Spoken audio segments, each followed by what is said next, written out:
tokutana kaboye bandeko nangana bandeko oyangai mingi soki urgence ezali tokutana kaka pona kobeta masolo ya Congo, masolo ya mboka na ba congolais yango pe lukelaka biso ba problème des fois tokosala ndenge nini eza mosala topona tolingi tobeta masolo bandeko na ngai touti kobimisa ebembe ya Olga Ngiana concert na biso ya Congo Web, présentatrice ya émission Congo Mboka. Tozalaka kosala sala na ye ba émission entre autres na mwana mboka Frank Diongo Chamba. Olga Ngiana atiki biso, mais c'était plein à morgue. Cortège mobimba tina Congo Web tolongwe kuna ti résidence ya ba Olga Ngiana et pas baboti na ye avant ya kokende na 109. Ba journaliste ya ndenge na ndenge tokutana chikuna kolela epai.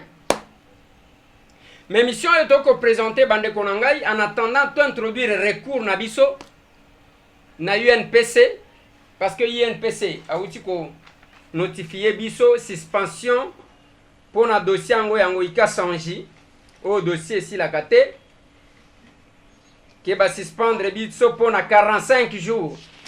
Donc 10 mois de septembre yango balobi nini ba décision balobi makambo mbongo eza ya lokuta bakosela kiyo mais kasi okendaki kosimba vie privée na ye na tuni bango vie privée na simbi na place nini polo baki ke ba gouverneur ya Congo bakendaka Kinshasa bakendaka ba province na bango mission bavandaka na Kinshasa pe babinaka na ba fleuve Congo tel vie privée yango wana.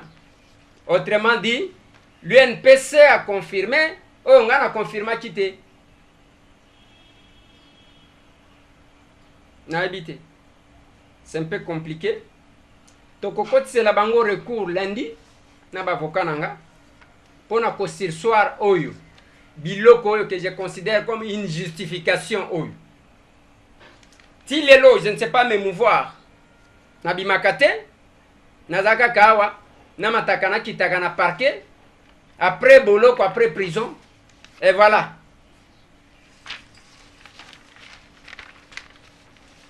On ne lâchera pas.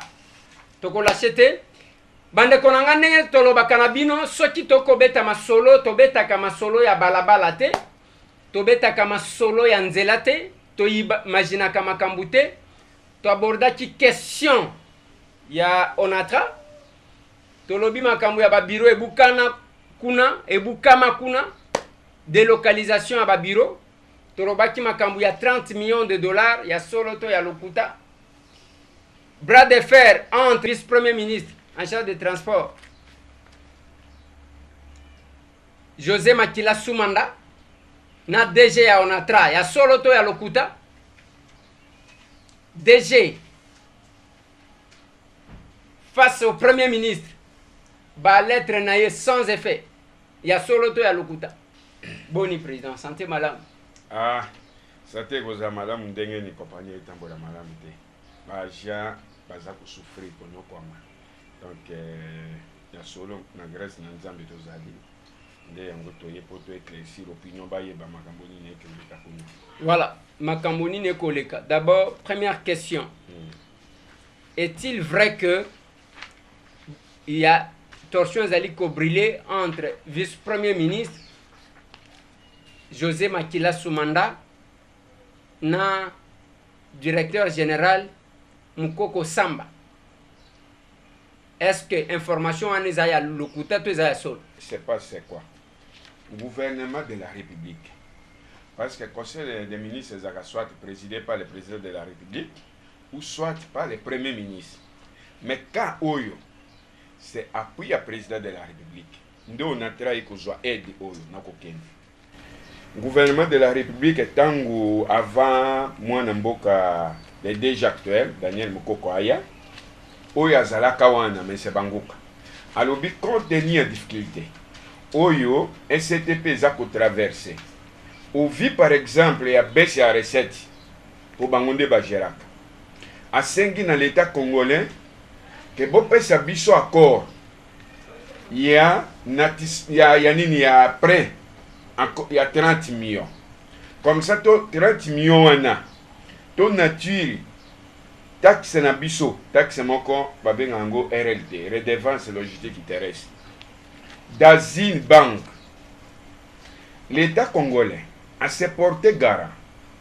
Vice-premier ministre Makila, wana mwana mboko azaka gérer CTP lelo Daniel Mukoko solo kutute ya koya. Ba pesi accord. Balobino bokende dans n'importe quelle banque et ligne de banque à capital. Bozwa bodefa 30 millions kasi bozwa gestion ya RLT, redevance logistique terrestre. Bo nature yango na banque wana. Mwana mboka wana babenga yango garantie d'État. Naza koyebisa yo c'est-à-dire l'État congolais ngai Joseph Kabila na baye baza simananga tolobi on attend zwa kende ko défend l'État se porter garant. Ils ont garanti moko ya makasi partout. Tango babandi de marche ya koluka quelle banque bako natira ngo président nommé le nouveau mandataire. Mwana mboka au comité de gestion bazawana baye. Mwana mboka déjà yeko sala par rapport à programme au gouvernement pesa ko orientation approuvé par le conseil d'administration. Ayeko revoir ngo parce que vision n'est bandelisala qui to privilégié nous par exemple ba relâche. Gouvernement le bi oui, mais vision biso to pesi yo garantie yango wana. Ye abalusi na ndenge na ye mubule kotaka. Mwana mboka José Makila, son excellence José Makila azaka tera fâché. Ngai nde mutu na yako kendo débloquer situation. RT soki lelo bato RT lelo même salaire bazo ba ni ezai œuvre nanga. Na utilisant même deux ministres. Na ke komona liboso son excellence Ingele ngabi vie excellence yo sali saka ba tribu nyonso. Opesa ka n'importe qui. T'as la difficulté to zanango. S'impliquer to convaincre vice-premier azonga sima po accord wana ndenga pesa ka liboso a confirmer yango. Na ministre John Kwete camarade to longwe na bureau ya excellence Ingele na jeep na ye to ker hôtel du gouvernement vice-premier ayambi biso. Alobi nanga Armand Loba. Na lobby alobi mais vision yo zanango nde oyo biso to pesa ki accord. Na lobby excellence oza mokonzi. Zongela décision na yo ba pesa ba luka parce que ba ya koloba te que tozaki prêt à kozwa 30 millions et que yo blokaki. Deux ministres ba s'impliquer. Vice-premier alobi non OK, il n'y a pas problème. Accord yé. Tant accord yé. Ngai moko na mené des marches. On a kokuta na premier ministre. Na ju conseil d'administration. Premier ministre ayeko yamba biso. Te exposé quand wana mwana mboka. Premier alobino, OK, citez les camps. Longonya na vice-premier ministre José Makila. Parce que y a bato apesi déjà accord. Kasi na lingi na yeba mbongo wana bako utiliser ndenge nini. Tanga tie commission gaza ka porte-parole ba syndicat na commission wana. Tango isili aye ko rendre pas une décision. Premier ministre aye ko instruire vice-premier ministre José Makila. Alobi na mbongo wana bafuta baja boye parce que 10 millions de dollars izalaki uniquement pour le salaire à baja. Moi na mboka lelo 10 millions de dollars fois taux de 16 mois taux ya 92 par rapport à ma salariale baja balinga bazwa 3 mois cash. Et puis premier ministre alobi awa mbongo wana va l'utiliser il faut na bas syndical. Alors tango ekepa vice-premier ministre azui yango atindeli no natra alobi et si il y a premier ministre voici ce qui anini à faire mwana mboka tango yepa DG ya liboso bake na banque baluki banque moko bake kozwa nini bake koyoka na Finlande banque balobi non voilà toye boye il faut banque alobi non il faut d'abord bo simbisa bandako hypothèque. Oui, hypothèque. Ouais. Alors tango basali eloko wana alors que premier ministre alobaka na ye très bien. Ouais. Alobi il faut bas syndical. Toutes ces dépenses doivent être exécutées sous la surveillance du banc syndical afin d'éviter le remous dans le jour. Voilà. Ake kozwa nini bayokani na bato bayokanaki biso toyebi te. Pourtant biso toza kozela ye aya vers biso a convoqué réunion pour aloba conformément na institution premier ministre na bengi bino parce que autorité premier ministre asengaki ke to biso na bino to sala programme moko po lobi ni bino ninga ito imayema te. Non, isali mi ndenge wana te. Asali programme na ndenge na ye biso toyebi te. Ngai na ke komona vice premier ministre ngabi non mais il y a encore violation. Il y a restriction au gouvernement. Comment premier ministre a commis lettre a péché restriction. Et bateau cité mais moi na mboko ebi oh il faut les gars pays c'est grave. Direction générale a boy ko respecter restriction premier ministre. Lettre à premier ministre yangwana. Tango ba bandi ko sala programme exécution à 30 millions. Vice-premier ministre a commis direction générale lettre le 9 juin 2018. A tout nié comment pour exécuter, pour saler le programme wana ndenge nini. Est-ce que a respecté le programme du lettre à premier ministre? Mon mboka ezalaki réponse était. Aye kopé ça y la dernière lettre yango. Le 5 juillet 2018. Alobi Hollandi restriction premier ministre était. On respectait même pas restriction lettre nanga. On respectait même pas oyo boyokana na conseil d'administration. Tozo akaka ya munene restriction premier ministre. Naza koyi bisayo mwana mboke za passe. Oyebi RLT lelo mbongo wana 30 millions. Ni tete implication personnelle chef de l'État. Mbongo wana linga ke nini te. Et mutoyo a nommé bino. Tangu bozwi nini wana. Mais il faut vous respecter ba kondina bino à l'écolo. Et premier ministre asenga yike biso tozala nini lisu wana pototala est-ce que para ba travailler ils allaient respecter? Non? Direction générale sali programme na ndenge na ye. Na réponse n'est pas premier et vice-premier ministre. Pour vice-premier ministre ça fait ça que 48 heures à répondre. Ouais. Ya liboso alobi bazwaki 11 millions 386 179,50 pour ba fouti ba salaire à baja. Non. Salaire est foutami comment? Parce que premier asengaki que biso na direction générale to vanda poto sala programme ndenge instruction autorité. Ouais. Mais 11 millions on est foutami. Et foutami comment? Et foutami na date ni. Et puis il fouti banane. Et fouti pe banane. Ouais. Direction générale lobby a Zoaka Mbongo 5 millions de dollars. Dans le mois de novembre, Oyo a foutaka salaire il y a juillet 2017. Zéla. Premier ministre Aliboso Mukanda Oyo sa commission to koti le 8 novembre. Ouais. Banani bazala qui présent. Direction générale à SCTP, conseil d'administration à SCTP, biso bas syndicat, ba représentant vice-premier ministre, représentant à portefeuille, représentant à primature. Wana toza na primature. Nulle part. Il y a le bin au mois de novembre. Pour ta commission, tu connais le mois de novembre. Pour première commission, le 8 novembre 2017. Batuna direction générale, représenté parce que déjà Moutazaï Koyan a 6 wana. Ou fouti bas salaire combien? Parce que tu as qu'au débattre d'abord 30 millions wana. Bako fouta banani et mbongo bako affecté na exploitation, banani bako gérer. Nulle part na PV. Même dans lettre à premier ministre, l'obité que oui, moins 5 millions pour foutaka. Parce que la direction générale approuve à côté. Mais boni, déjà, il faut justifier à l'objet, dans le mois de novembre, à Zouaka 5 millions, dans Mbongo, on a 30 millions. Pourtant, dans le même mois de novembre, on a des bandeli. Tu as la commission, première appel d'orientation. Mais il faut comment? Alors, Bissot Bas syndicat tout ça qui représente. C'est une violation. Comment premier ministre a payé instruction? Bandeko Boza Kolanda Bisson. Et puis, direction générale d'une société batocité. Est-ce que ce n'est pas le bras de fer au Nazo Kaya? Oui. Oh, parce que tu as un Mipiko et Mikanda. Oui. Oh, le premier ministre, Chiba Lansenza. Oui. À instruire vice-premier ministre, ministre de Transport et Voies de Communication. Pour n'a coupé sa ordre.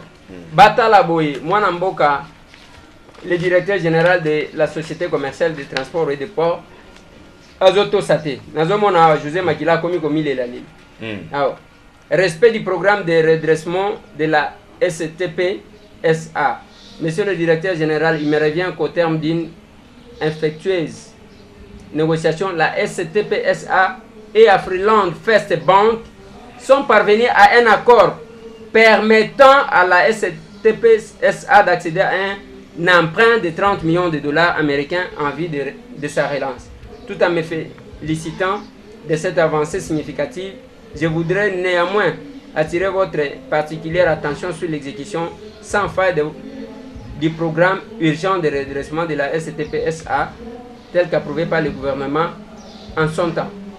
En Suisse, je vous demande de vous conformer aux instructions de son Excellence Monsieur le Premier ministre, chef du gouvernement, porté par sa lettre CAB bar PM. Voilà. Mais qu'est-ce qui a fait que est-ce que ce n'est pas parce que Mukoko Samba a DG a côté à majorité et que makambo ya ba opposant azomona que ba makila ba chibala baza logoté comment direction générale a boy ko respecter si je premier ministre prenons que premier ministre a une opposition mais je suis un gouvernement zamoko je suis un gouvernement zalimoko na ko son d'axa na mois de novembre de ko mois na mboka na mois de novembre STP réalisant 7 millions 519 780 quelques. Parce que mbongo ya production, recette réalisée. Or déjà le bimbongo wana, hier futaka yango salaire à mois de production à mois de novembre kenda wapi. Parce que RLT des futa ba salaire. C'est-à-dire que depuis hier a futi mbongo na recette ya monatera. RLT yango lobinini, RLT c'est redevance logistique terrestre. Oyo baza kozwa na ba import export na port ya Matadi.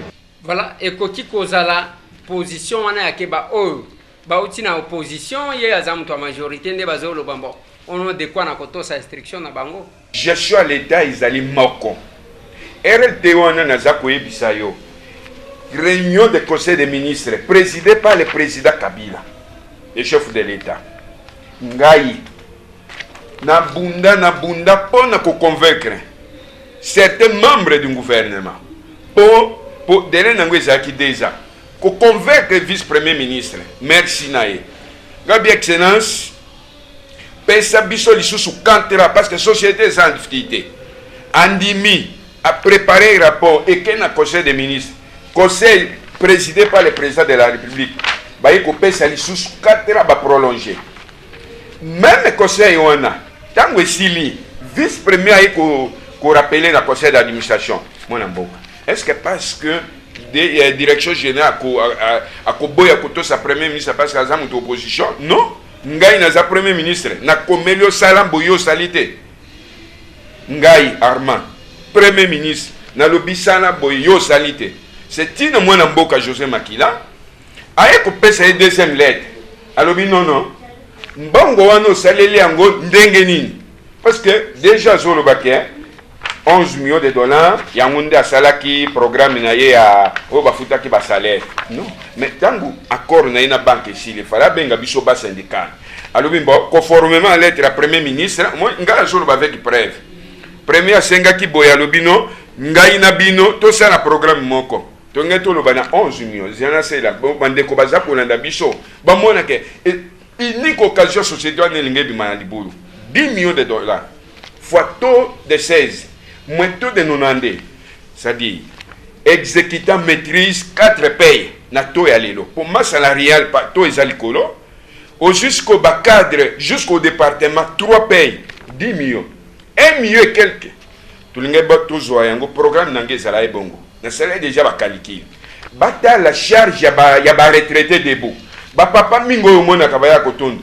Mususu na tuna et papa de compte final non combien? Alobi 20 millions de francs congolais. Soko joué 1 million de dollars. Beau fois taux de 16 ndeko. Oko fout à combien de retraités? Et charge na niveau sciences sociales, na niveau à salaire et linga ekita. Et ça qui na bénéfice à la direction générale. Ba raté penalty wana. Ngai moko lisusu na bundi lisusu parce que RT lelo na onatira soki même un mois de salaire baja bazwa c'est mon œuvre na zongeli primature merci parce que moi na mboka Bruno Chibalo ya mbakanga mais lettre na yo bato cité c'est tinanga na yenga binono ce n'est pas normal n'a pas service à premier ministre.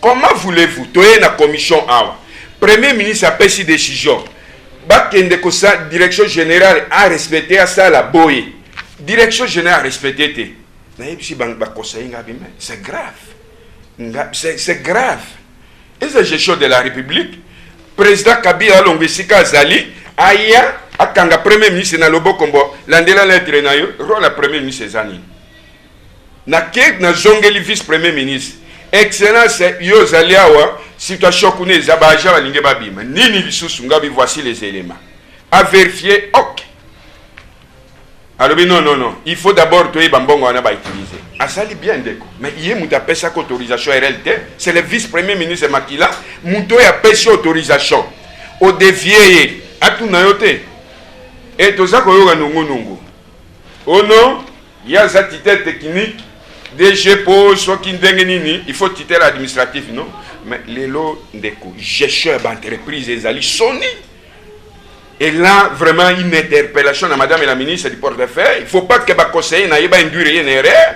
Que les gens passent que Moutassali Mabé et que Bango va se retrouver par compte dans Bango et à couvrir Rango. Non, nous disons non. Président Outi Kolega na Parlement.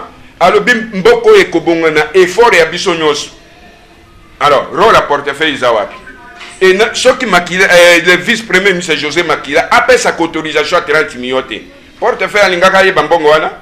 Et les portefeuilles, les conseillers, les collègues dans le couloir, pour oh non, voilà, il faut titre administratif. Il y a un moment dans le Bakawa, réforme l'air bisoto boyaka. Et les autres, ils étaient à l'entreprise. C'est grave.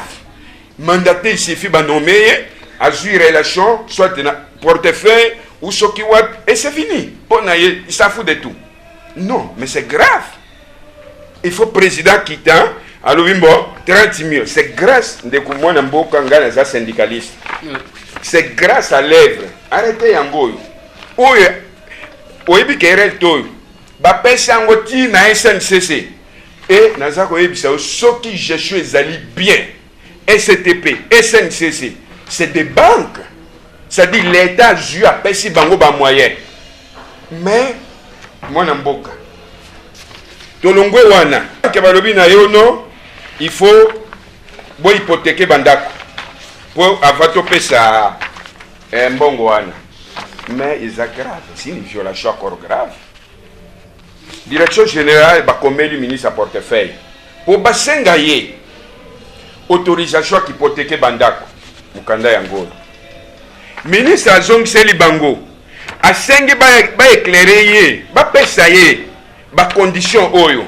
C'est-à-dire que les hypothéqués, ceux qui nous va répondre de faveur. Et puis, les hypothéqués, procédure et l'obini. Il y a les bossos, même si le ministre a fait cet accord, il ne faut pas sélectionner maison moko. Il ne faut pas sélectionner maison immobilier moko. Par exemple, il m'a fait maison moko indépendante. Une maison moko, la expertise na banda kouana. Valeur nette ya banda kouana. Mais, comme le premier ministre, c'est comme si à Yébaka avant. Alors, il faut associer bas syndical. Tu dois apprendre que tu hypothéquer banda kouana la société, mais, na valeur nini. Moi, n'a pas besoin d'Axamoko. Toza na 2008. Dans la réforme, babandi, bato, baboma Congo, bayaka na makamba ba réforme. STP zoaka maison imoaf. Pour battre la banda ko na Kasai. Toutes les maisons de la STP, ba concession, valeur réelle. Imoaf sala, ba prix nyonso yango. Na ko peso ndaksamoko. Après si par exemple Cité Jardin, ba immeuble eza Simonatra. L'air wana 2008, alobi valeur izali 35 millions. Immeuble moko. Ndenge batia ba cité wana. Cité wana eza na 3 immeubles. Ouais. Batia cité wana ba espace. Ouais.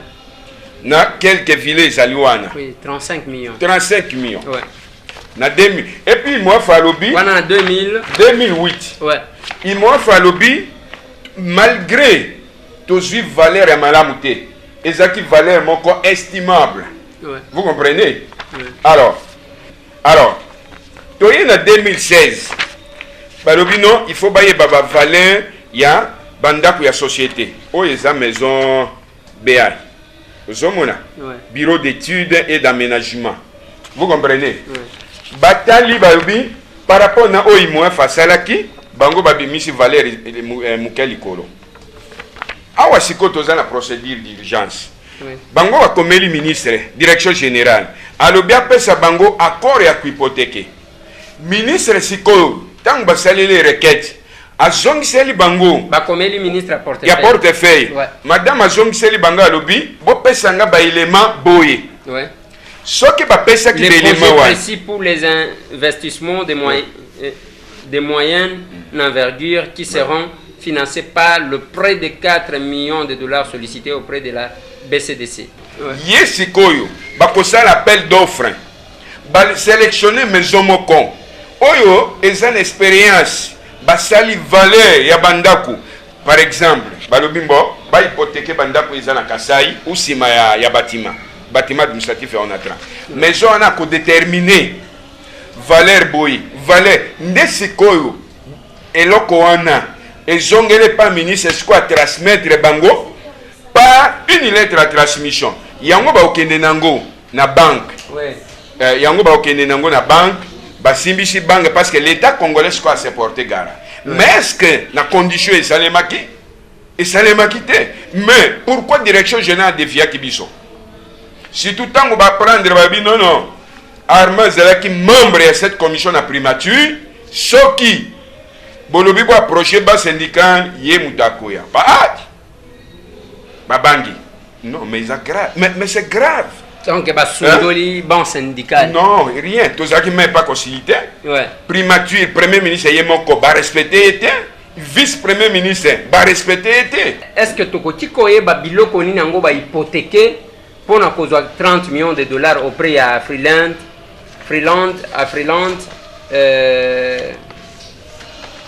Bank oui ouais ouais bakomeli SCTP ouais yangola mwana mboka batiawa garantie yo za mopanzi sango ouais tala prix d'hypothèque sur l'immeuble portant numéro 8255 du plan cadastral de la ville de Kinshasa dans la commune de la Gombe, immatriculé, tout ça. Prix d'hypothèque sur l'immeuble de la ville de Kinshasa dans la commune de la Gombe. Deuxième, prix d'hypothèque sur l'immeuble portant 3083 du plan cadastral, tout ça dans la commune de la Gombe, immatriculé. Office national de transport. Et voilà. Prise oyo Gombe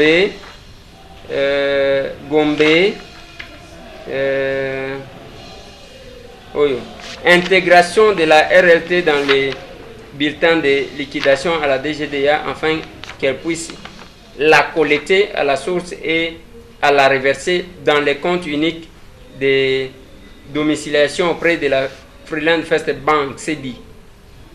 Sollicité donc Bazui Bandaku. Et ça, voilà. Domiciliation du paiement dans des factures mensuelles de transit payées par la société Mino Congo à la hauteur de 420 000 dollars par mois. Mbongo Bafutak. 104.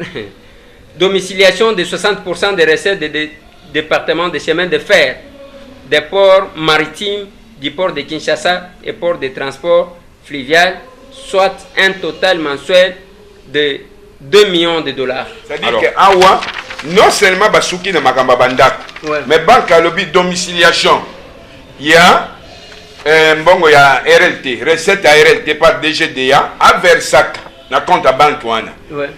Deuxième, première domiciliation, Bandak, ba hypothéquer en Wikoti. Deuxième, bah, non, voilà, mbongo RLT, et ça la collecté, oui, conformément arrêté, il y a un gouvernement, il faut pas collecter ouais. Et puis à verser dans côté il y a SCTP. Mais cette fois-ci banque a va verser que pas naïe. Troisième domiciliation. Bon 60%. O ezako kotana département chemin de fer et port de Matadi ba ko signa kakuna, c'est-à-dire trois choses. Vous savez ezama wami. C'est-à-dire Bazui Bandaku lokola mino Congo $420,000 par mois. Oui. Mbongo oyo ekotaka na Matadi paye chemin de fer au moins $2 millions par mois. Oui. Il faut kotaka na caisse ya banque. Donc deuxième chose. Vous voyez que Aligno qui est moins rapide parce oui. que je suis débordé dans oui, deuxième chose. Ouais. Au vu de la situation Anna, Bisso, comme le vice-premier ministre, signé par le président de l'intersyndical, to sengi na vice-premier ministre José Makila. To lobino convoqué une réunion d'évaluation. Comme ça, to eba instruction au premier ministre Pesaki, oyo Pesaki, na oyo premier ministre Senga que Bisso bas syndical to Zalawana, direction générale a respecté Angote. Mais vraiment, ils allaient passer. Oui, la société, on a les lots, ils ont une situation très difficile. Nous dénonçons que ma RSS. Balobi, chemin de fer. Toujours même direction, la même direction générale. Contrat OYO, il y a RSS. 80%, il y a recette, il y a chemin de fer, privé, bazouaka. Et c'était pas zouaka, 20%. Mais tandis que dans le monde de banque, 60% à recette et Kendaka banque. Mais et contrat où ils ont privatisation. Il y a société. Ils ont privatisation. Un, batoana bango moko bakoyana ba machiniste na bango. Lelo pays na biso ezana état moko ya mabe. Est-ce que bato bazoya wana ba identifier bango? Et tant que président, ngana naki président Kabila discours na ye mwana mboko ngazo akata ko analyser bandeliti na suka. Na sali analyse na nganga biwi conclusion na ye lelo pombo ke tambo les frais fort ambitionnonso. Mais il faut pas que mutu moka trouver compte d'intérêt na ye et que lelo sacrifier batu mususu. Oui mais il faut ceux qui batu wana mutu azo ça l'effort on les laisse. Ce n'est pas que un groupe d'individus va quoi agir. Et puis, baza na bango protégé, hein. Oui. Okomeka koloba, okosala ta eloko moko te pour preuve. Awa bras de fer entre José Makila na DG. Est-ce que ça l'a? Chibala na DG. Est-ce que ça l'a? Non, mais direction générale a respecté ben si il y a premier ministre était. Oui, pourquoi on a comme la chef de l'État? Pourquoi tout nanga pourquoi? Na yaka na dinosaga. Tangu balinga ba tonga na gare centrale. Na après bémission na sala ke pa na. Na monnaie que au mieux na comme la chef parce que hier puis ce qui to comme lié réaction avec effet ya makasi pour y aller comme ça l'erreur était moi na mboka contrat wana elala balali saka système ya benda mulai balemba te balali sibino ko sel neti babosani tant tozana problème ya terrain ya PLZ na lingwa etikala ka lingwa na babuki nzoka nde indien aza déjà na ba document terrain kenda nango PLZ na kopesa ndaction moko ouais. Balobi yo lobi appel d'offre baloyer nyonso ya société ezala gérer na société par exemple sous-traitance bakobanda kopesa biso par an 800 millions je passe oui ndenge bakomiawa mais société est alicier alobi te wana ezali kutu muke soki biso moko toza ko gérer parce que bisika mususu tous à la accès à kokende koninte l'être signé par le département des services généraux que cocotte sa par an 3 millions de dollars mon amboka parce que au cause gestion il y a une propre sa sous-traitance mais oui si une société commerciale Moussa nango ezali comment botia sérieux pour bo benda ba client mais o esalemi ça dit premier ministre a commis salambo mon amboka premier matata denge na yebela matata a pêche restriction na yo respecté et puis ayo que non soit disant portefeuille va intervenir et ben non denge na lingi opesa message à suka par rapport ya onyo solobeli parce que tu aborda ka question oyo to loba bureau depuis babuka bureau ezaka na beach hein ouais to saison ta ezaka na beach déjà ça la na bâtiment ya comment na beach oui mais na kati ya bâtiment misale ezo salema même na mata kuna kutute oyebi ke mbongo na bino il y a 30 millions. Ce qui, accord on est pesamaki, ils allaient implication personnelle à Mokonzamboka parce que réunion au conseil des ministres est mon président qui. À telle que société en est en difficulté. Après Simba moyen, l'État s'est porté garant. Premier ministre est aucun en commission. A sali Paris ni lettre, après si instruction. Vice-premier ministre a répercuté. En Robimbo, 30 millions, Bolongola 10 millions, bafouta salaire. 1 million et quelqu'un, bafouta, barelika et autre. Moi n'amboka. Les lots d'argent, dans sa cour, passe les amakas. D'abord, mbongo, bafouti RLT. Bafouti bamouani. Nathalie Choc, dans le mois de novembre, la société est réalisée 7 millions et quelques. Mais ceux qui m'ont dit il y a besoin en novembre pour bafouiller. Mais là, il y a la commission de primature. Pourquoi déjà la société a le bacate? C'est faux. Alors, Bisso, Tokomeli, vice-premier ministre, Basali, Bozala, à l'écoute. Oh, il faut tout évaluer. Il faut une évaluation. Parce que Mbongo va utiliser comment? Mbongo wana Mokonza Mboka muta s'impliquer. A instruit vice-premier ministre. Papa na mon lero naza ko yebisa soki José Makilate mona Mboka. Mais société en est apate. Et sans difficulté, basa la kandenge nini. Ba pesi bino 4 ans. Ya RLT. Bossa la Pobozouak. SNCC kuna baza ko avancer. Bazu 30 millions mandataire et aliboso. Depuis STP, STP a eu garantie d'État. Et cette direction générale, nous besoin en côté. Même initiateur et RLT, les DG sortent umba. Parce que yemuto, à cela que l'on a pas situé en port de Matadi, à Tikala, on a grâce à Nate. Mais, on balongwe même DG Kimbembe, à Tikala, qu'on a grâce à Nate. DG Bangou Kaye, qu'on a mais à Tiki, baye balongo lié. Mais, on a muto, il y a pêche au pouvoir, il faut qu'on respecte. Alors, Tina Toye, pour totaliser mon Konzamboka, que malgré Oyo Salaki, qu'on a respecté, et nous avons interpellé portefeuille. Parce que je suis en société, ça c'est mec qui je suis en société, ça je suis à la camaraderie. Je suis en société présent où tu connais le Parlement. Société, payer les habitudes, tout le monde à cause non parce qu'on est banni, on a bateau non, nous disons non. Alors, tu sais une évaluation, direction générale a préparé des moyens, une évaluation en ngai na kozala parce que nazalaki membre de la commission et RT c'est grâce à l'effort nanga mwana mboka grâce nanga liboso ezalaka te mwana mboka Armand o tozalaki kosolola na ye namoni bakomaki awa lettre na bango ya intersyndical STP SA évaluation de l'exécution du programme de redressement de la STP SA par les nantissements de 30 millions de dollars de la RLT. 30 millions de dollars, Baké Kodé Fana Bank, Afriland First Bank. Tangu ba defi yango, bazui banda kwe bele kaka na gombe ya wanata, ba hypothéquer entre autres banda kwa wana bokomo. Ba hypothéquer yango. Alors que kaka muke wana, ça a été estimé en 2008. Oui. Ouais. Oui. À une valeur de 35 millions de dollars. Mais, bazui va hypothéquer. Mbongo angwe sala ta musala est redressé ata ko redressé et loko mon côté. Premier ministre a kokoma et loko mon côté. Vice-premier ministre José Makila Vienanga. On a eu Bakandenga Zagamatata a commis sans effet. Déjà, lobby d'abord, on a un professeur, et puis de toutes les façons, Bino Bozaba, Bakouya Kouya. N'a ko respecté. On a lobby, on a matata, on a zalaki matata, on a vu décision. Yo déjà aux anani, on a sauté lobby. On a lenga. Mais à quoi est dit cette faiblesse? Bakolobanini bazoyoka te, hein? Bozoyoka.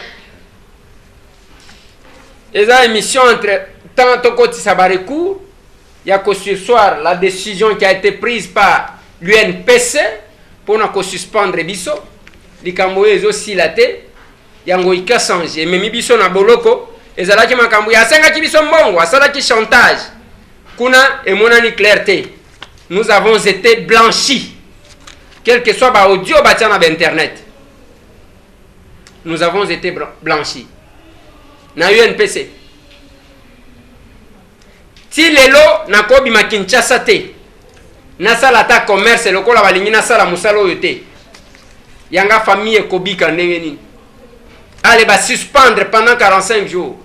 Nini o toucha ki vie privée. Vie privée na touchango na niveau nini. Ou bien ezaka pona kofuta nyongo. Kofuta nyongo. Ça révolte quelque part. UNPC wana to adera, c'est pas tous les journalistes nde ba adera na iloko wana. To adera na volonté na biso. Et meminga na boloko. Nazobi mana Kinshasa te. Naza moumbu na kotambola kana parquet. Na bracelet na lokolo. Je ne peux pas arriver na bisika moko. Allez, baba kisa 45 jours. Vous voulez m'amener où? Ça fait mal et ça révolte. Si on doit perdre la crédibilité, comme ça, ils ont malamté. Tovandi, bande konanga o bokolanda biso, faut boye ba keso ki bomonite biso te na ba télé lisusu. Ba vandi si biso avec comme conséquence que tia biso na ba condition ya ke to ki mata Kinshasa ngo parce que to ko vivre ndenge ni. Kinshasa ngo ko ki mango kende wapi yo pe oza autorisé à ko bima Kinshasa te. Mukumba. C'est compliqué. Bakanganga na mois d'avril, tozo kota na août. Dossiers ont continué. D'un côté on a retiré, de l'autre côté ça c'est pas possible. Et fait oyo ba fundelanga na UNPC za mususu. O bazoya ko suspendre nga na ngwe za mususu. Na toni bango na lobby, siko vie privée za wapi na plainte ya mokolo makambo. Le gouverneur le plus cité, Bertol Ulungu, a droit de réponse naïve. Mais au sala ndenge nini? Ouais. Ouais. Bah signer protocole d'accord. Ouais. Hein, dans le mois d'avril et mois de mai, le 24 mai, il y a un navire. Ouais. A joué engagement. À lobby, à kobanda kofuta salaire au moins dans les mois. Mai, juin, j'ai un aussi là. A violé propre protocole. Protocole d'accord. Entre lettre transmission entre bas syndical et bas patronat. Moi, depuis avril, et direction générale a engagement. Yango.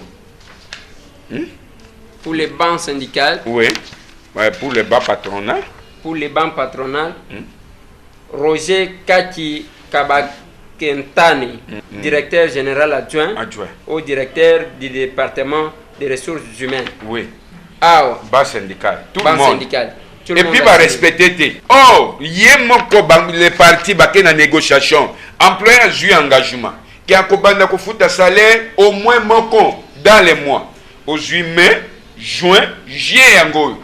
Pour rappeler le salaire en mois de mai, dans la Kisangani, on va jouer mars, c'était ligne.